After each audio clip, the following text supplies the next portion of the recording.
Good evening, everyone. Thank you for being with us tonight. We apologize for the technical difficulties beginning the program, but I think we're on. I think we're good to go. So, welcome to the First Contact live stream broadcast. We have a special treat tonight for you.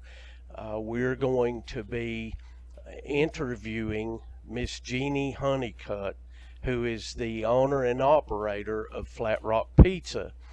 Jeannie has traveled the road of addiction and recovery, and she's going to share with us tonight. And so we're going to get started, and I am certain you will be blessed. So, Jeannie, welcome to First Contact, and thank you so much for your willingness to share your story with everyone here on this broadcast.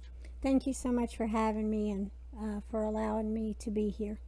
Well, you have an incredible story that many folks need to hear, and I'm so glad that you're going to share it with us. And we're going to post this on our website so that many more can hear your story. So, with that said, Jeannie, I want to begin. Take me back, if you would, to the point in time where you began using. How old were you when you began using? Well, I started drinking when I was in seventh grade. So Okay. that's when I drank. I would go out with friends in the middle of the night and drink a fifth of Jim Beam and then try to make it in my window the next morning. And that wasn't an everyday thing, but at least every once a month, something like that. And that was, like I said, seventh grade. So it was a very young age. Okay. Um, and at a certain point in your life, I assume that you did that through your teenage years. Mm-hmm. Am I correct? Yes, sir. Yes, Okay. sir. Okay. And at some point in your life, it began to escalate. When was that? I would say right after, probably a year after I got out of high school, I got involved with someone that was involved with what they would call crank at the time. Okay. And so I got involved with them at that time using every day. And that was just kind of where it started. It was every day from that point on. Okay. And and it escalated to a certain point that I believe you were telling me that you were spending $400 a day on your drug habit. Yes, sir. I got to the point in my battle with addiction where um, the more I would do, the more that I needed to do, and I didn't realize it, but I was at that time using meth, drinking liquor, cocaine, oxycontin, a little bit of everything during that time, and in doing that, one of the ways that I supplied my habit was that I was trafficking drugs. That's something that I'm not proud of, but during that time, that was one of the things that I did. So you went through the same route that many who get caught up in addiction go through, and that was your addiction became so great, your need became so great that you had to find alternative resources, and that was uh, trafficking in drugs. And did you ever deal Yes, drugs? yeah, that's what I was saying. I would say because of the quantity that I would be selling Okay. at the time, that's why I would consider it. I didn't realize it, but I would consider it. It would have been trafficking because of the quantity that I was moving and using, and the fact that it was in more than one state. Okay. So when you started in the 7th grade, and this is an obvious question, but when you began drinking in the 7th grade, could you envision yourself becoming a drug trafficker and a drug dealer, spending $400 a day to support your habit? No, I not at all, because I know in high school, after I had went to one high school, I transferred to another high school and got around a different group of friends and that kind of thing, and was on homecoming court, and went to all the football games and done all those kind of things. So I drank, and then I kind of got out of that scene, and then right after high school, like I said, got back into. I take my own responsibility for the choices that I made, because we make our own choices. In addiction, sometimes we have made a choice and we get caught up in it to the point where we lose the choice. You know what I'm saying? We're still making the choice, but mentally we're not in a state of mind to make that choice. So I own my own responsibilities for the things that I've done, but I also will say that it is very important. The company that you choose to keep can really make a difference in your journey. Absolutely. We have a saying, if you will, at First Contact, that you have the choice of taking drugs. You do not have the choice. You do not have the choice of how your body is going to react Right. to those drugs. And by the time you hit the $400 a day mark, I imagined that you were it was dictating most of your thoughts every single day. It was driving your thoughts, your behaviors, your actions. It was driving everything. Would that be a fair statement? That is an absolute true statement. I was so lost in the addiction. I lost my daughter. I lost family. I lost your mind, mentally. I felt like I was at a place a lot of times that, I felt like I was losing my soul, because along with the addiction, there is a darkness in that, that unless you have been in it, you don't know. But there is really a true darkness in that. And one thing that I would say is that with having a $400 a day habit and being caught up in the drugs and the running and that kind of thing, you see a lot in life that you think is just on the movies. That's just a fairy tale. And in reality, when you are dead in the middle of something like that, and you realize that this is real, that there's people out there that are overdosing in front of you, and people that are losing their lives in front of you, and having people and being in relationships with people that you thought that you could trust, and they would actually, when you have a $400 a day habit, and then somebody that you were in a relationship with is drugging you to knock you out, to rob you for your money, to rob you for your drugs, your belongings, and then you wake up, 2 or 3 days later. There was several times that I almost didn't wake up, because of what I was putting in my body, and then what they were giving me. Because I would look over at them and I would say, it's time for me to go to sleep, and they would be making me something to drink, and I didn't realize at the time that they were drugging me to do that. And also allowing other people to, I was beat, I was raped, gang raped.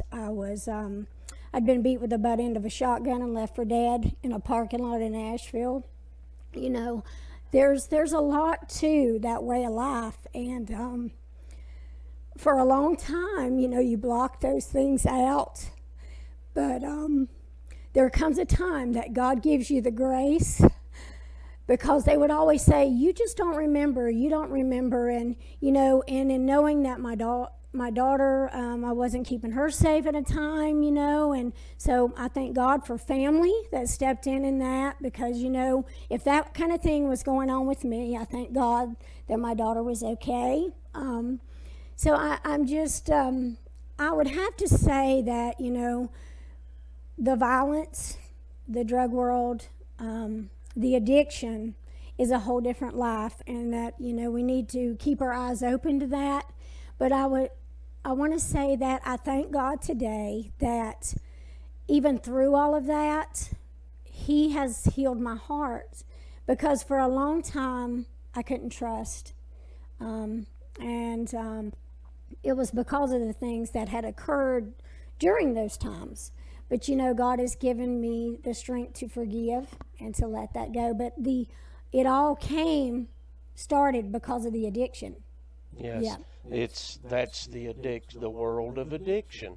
You can't trust anyone. There are no morals. There are no ethics. And very often, it does not have, rarely does it ever have a good ending. And so, you went in to my next question, actually. What are the consequences? Um, so I know that you spent time in prison, right? Yes, How, yes. I actually, I was on intense probation, and I was on probation, and I could have went to intense, but it had gotten to a point where there was so much going on that I knew that if I did not go to prison, I was going to die. so you actually were wanting to go to prison? I went to prison because I knew, if I had stayed out here, I would have overdosed. That's very interesting.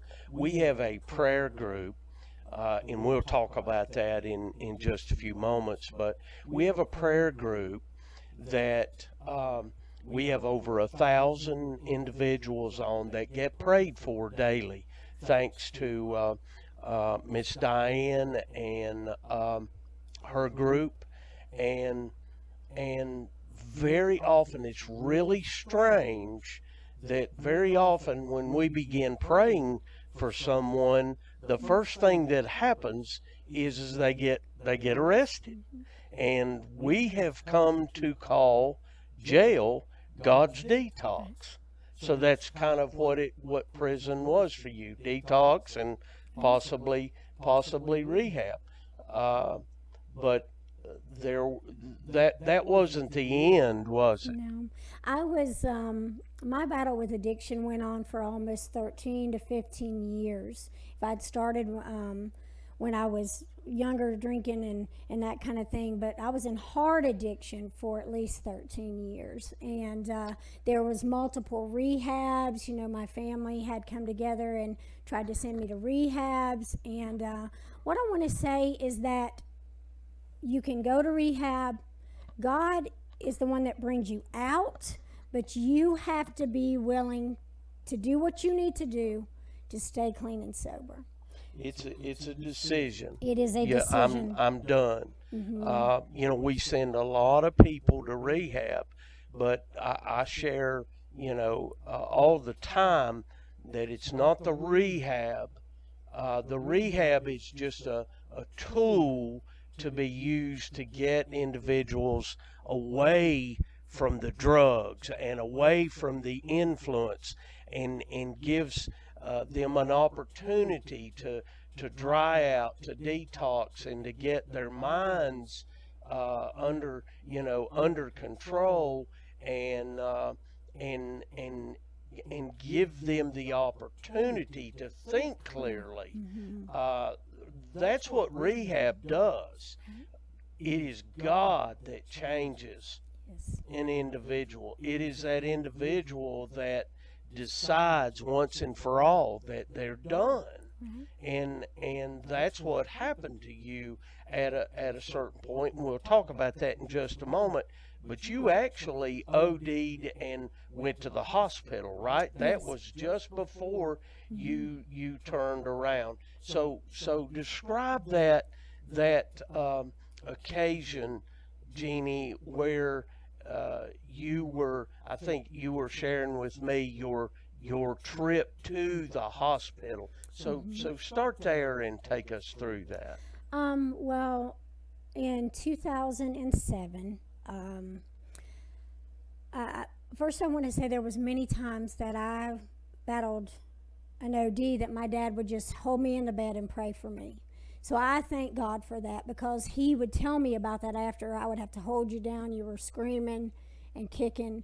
And the times that he did and prayed me through, my family, they would get on the phone and they would say, we need to get her on the prayer chain because we don't know. So I am thankful for prayer warriors. Thankful for the blood of Jesus, but I'm thankful for prayer warriors. And but what had happened was, after I got out of prison, I made it a few years, or I battled a few more years, and then in 2007, there was an individual that gave me something, and when they did, my organs, everything started shutting down. And I could feel it. And I will tell you that there was a young boy that was at the place that I was at, and he wasn't even old enough, I don't think, to drive. But God had an angel there, because nobody else would take me to the hospital, and I kept saying, I don't feel, something's wrong. Something's wrong, and I couldn't get anybody to take me to the hospital. And this little boy, I said, I need you to take me to the hospital. And he said, okay. I said, but now I want you to leave my keys in my vehicle, because I don't know, and I don't want you responsible for anything, because he was an angel. God had him in that place at that time, and he took me there. Wow. But on the way to the hospital, I got up there and I called my dad, and I said, Daddy, I said, something's not right, and I don't know that I'm going to make it this time. I said, so will you tell my daughter that I love her with all my heart, and that my addiction had absolutely nothing to do with her. It was not her fault, because all I could keep thinking was, something's going to happen to me and I'm going to OD, and my daughter's going to spend the rest of her life saying, what did I do wrong? Was it something I did wrong as a child? Why were the drugs more important than me? And so That had to be haunting. it was haunting. It was. And so my dad said, I love you. And that's the last thing I'll remember. I woke up 3 weeks later in ICU. And I was really sick. And they kept saying, you're so sick, you're so sick. And I said, I understand. And so I finally was able to go home. But during that, I prayed out to God, and I said, God, I've battled this for so many years, and I just give this to you, God. God, I know that you're able to take this from me. You are the only one that can take this from me. And like I said, I had about a $400 a day habit at that time, and he took it. It was, when I left the hospital, I had absolutely no desire to do any drugs after that. I got around some people that I knew, and they had some drugs, and I'd use drugs one more time, and then I asked God to forgive me. I said, please forgive me, Lord, because I know what you've done in my life, and I know that you've spared my life, and I know that you've seen all the darkness and the pain and the tears that I've cried in this battle. And he took it. He took it away, and I didn't have any desire to do any drugs after that.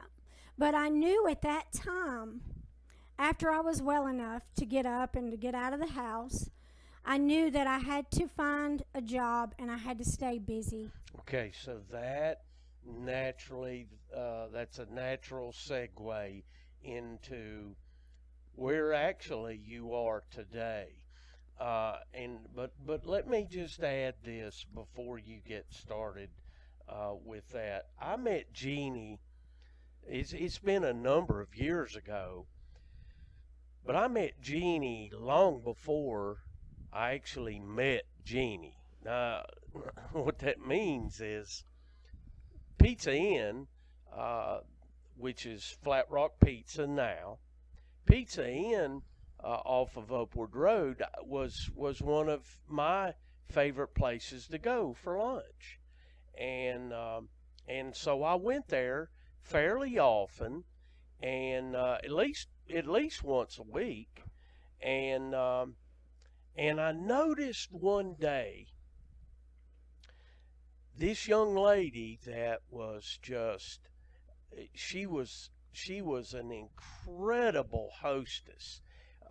Man, she was all over the place, had the most wonderful attitude, and was serving people, and you didn't wait on her. You did not wait. She was on the spot, and I became so impressed with you, Jeannie, long before I met you, and I can't tell you what an impression that was. What you made, the impression you made on me long before I ever met you. I don't even remember or recall how we actually uh, legitimately met, Right. officially met, but she was one of the most effective waitresses that I have ever encountered in my years. And so, Jeannie, with that, tell them how it was that you came to work for Pizza Inn. Well, I had worked for Pizza Inn in 2004 while I was still battling, and when I had gone to prison, and then after I had had my overdose, I went back, and they had a no rehire policy, excuse me, and I just went back in because I'd actually left on a whim, and didn't give them a notice or anything at that time because like I said, I was still struggling. And I went back and I was like, I need a job. And she said, well, the manager at the time said, well, let me think about it. Let me see, and I think she had to call the owner and talk to them about that at that time. And they gave me an opportunity. They Now, how did you convince them to give you I that told them my opportunity? story. I said the last time that I was here working, I was battling an addiction, and I hadn't been able to beat that, or I hadn't been able to work through that at that time, and that was one of the reasons for my behavior and not being reliable. But I would appreciate another opportunity um, to work here. Well, once again, we apologize. We have had unusual technical difficulties tonight. This has been a flawless process the first 2 weeks, and so it's obvious that we are getting pushback from the enemy. So all of you prayer warriors, pray for us that we can get through this, and I hope that most of you stayed with us during that technical difficulty. So we're going to pick right back up. We left, I believe, where we were talking about Jeannie going to work, convincing Pizza Inn to rehire her, even though they had no rehire policy. She convinced them to take a chance, and then you tell them you'd work for nothing if they would let you. Well, what I would do is, after they gave me a job, they would let me come in and I would go in and work. Well, I wouldn't be scheduled until 9 o'clock. And I would be up, done my Bible study and ready to be at work by 7. So they just gave me my own key because I would go in from 7 to 9 on my own time and just do what I needed to do and get stuff done and get it ahead. Um, but it was a big deal for me because after being through what I had been through, and not being able to keep a job, and not working and living a normal life, what people do as far as in society. It was major for me, especially after I'd been in prison and those kind of things, for these people to give me an opportunity and to just give me a key to their, $700,000 business. It was major for me that they saw in me that they could trust me, and they had faith in me and believed in me, and I really appreciated that. Awesome. That's awesome. Now I want to back up just a couple of sentences. You said you were there when? At 7 in the morning. At 7 in the morning. And that was after what? After my Bible study. After My your devotion. Bible study. My morning devotion. So you were getting up pretty early in the morning, and you were meeting with God. Yes. So, I want to think for just a minute, Jeannie. I know that you said God took your desire for drugs away, but I can tell you, with or without the struggle of addiction, life is hard. Life is difficult. And when you're used to escaping by via drugs or alcohol or whatever the situation may be, once you put that down, I guarantee you went through some really tough days trying to just get your life back on track. Would that be a fair statement? It was tough. It was a whole new system. I had a job. I got up. I went to work. I wasn't up for weeks at a time. Different life. It's a whole different life. But you're right in what you said. When I said God take it away, He put a desire in my heart that I would get up in the morning. I would start my morning with Him. I knew to call out to Him in the middle of the day if something was going on. And then the last thing that I would do at night was do my Psalms 91, and I would read that over my daughter, myself, my family, the Bible study that I had been praying. So you're exactly right. I mean, He took that desire for that and replaced that with, He put into my life what I needed to have life. There you go. You know what I'm saying? That's exactly right. Exactly where I wanted you to go with that.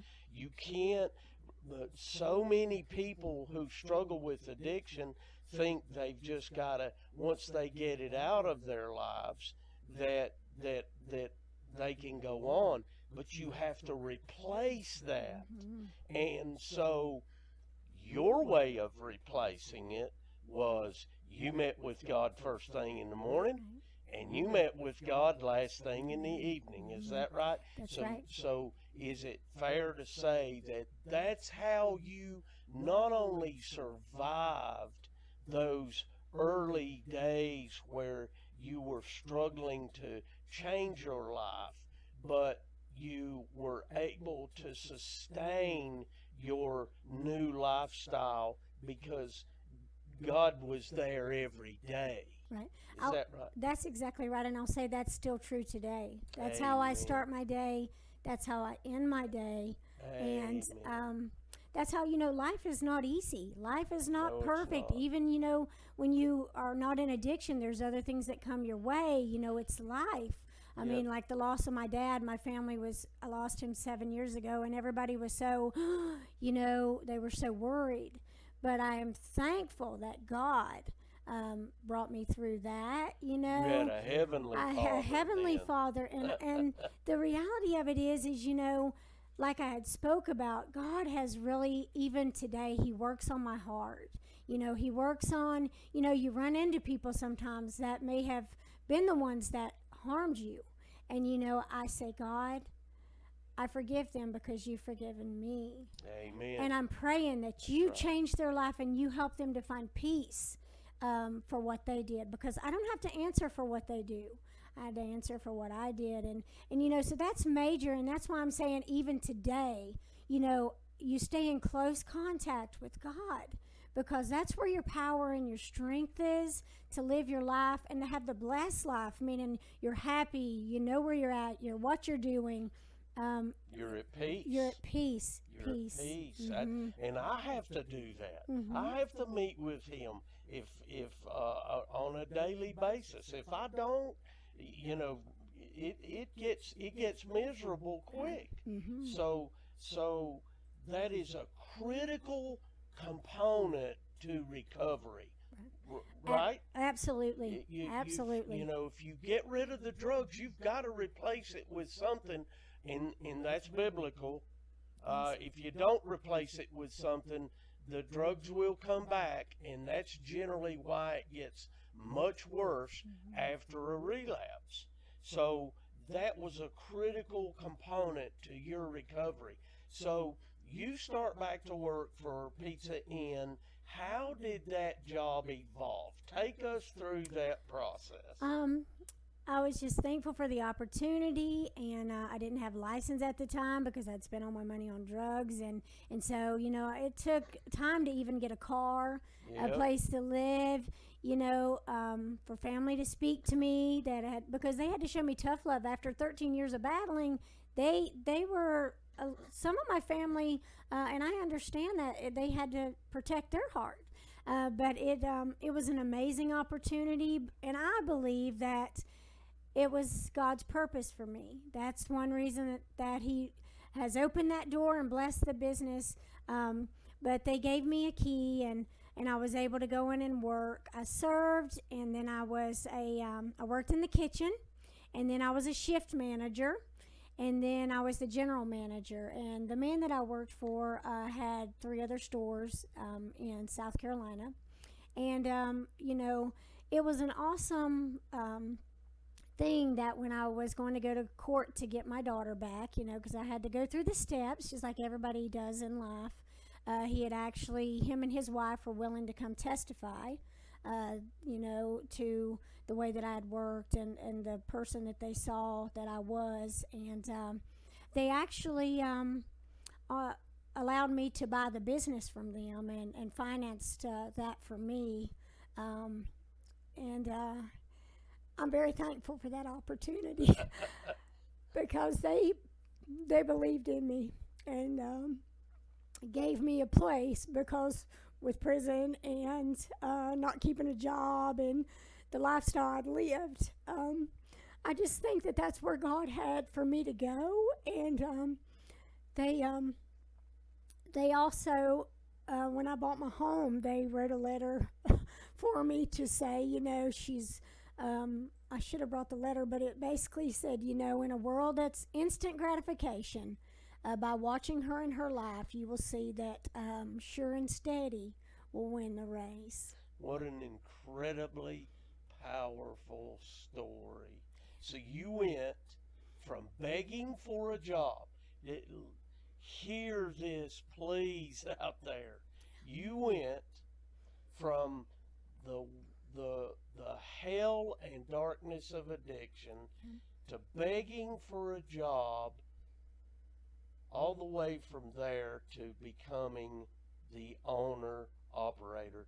You now own the business. Yes. What a testimony of what God can do in an individual's life who turns to Him and looks to Him and follows Him. Jeannie, I can't tell you how blessed I am to be able to know you. It's an honor to know you. And I want to just close by asking you one last question. What would you say to folks out there who are struggling right now? What kind of advice would you give to them? What I would say is,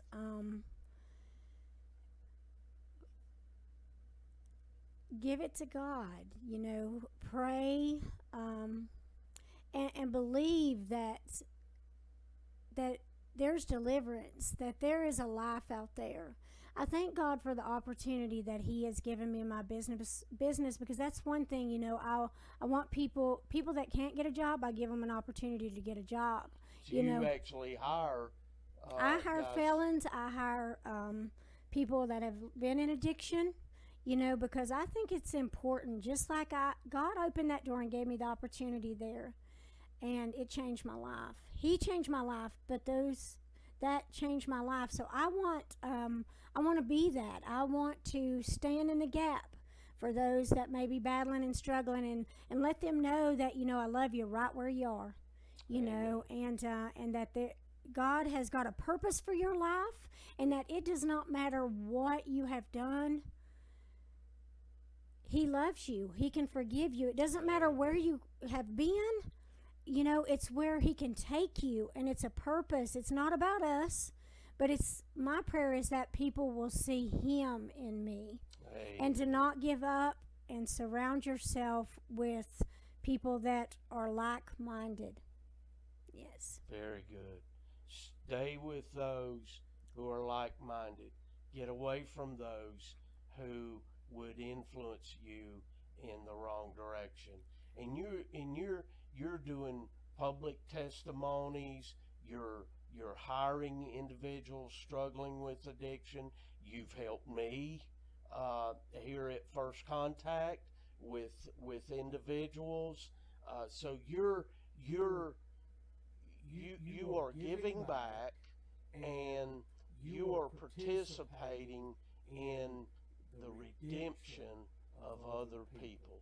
And I can't tell you how blessed I am to uh, to know you and be able to share your testimony with others. Thank you so much for the opportunity. And that's one thing that I do want to say is that, God don't bring us out for us to be quiet. He brings us out so we may have a hand to help someone else out of the Absolutely. darkness, and so it goes on and on. So if He's brought you out, don't just sit and take, but give back, because Amen. that's where it's at. Well, thank you so much, Jeannie. Well, I really appreciate your willingness to come and share with us tonight.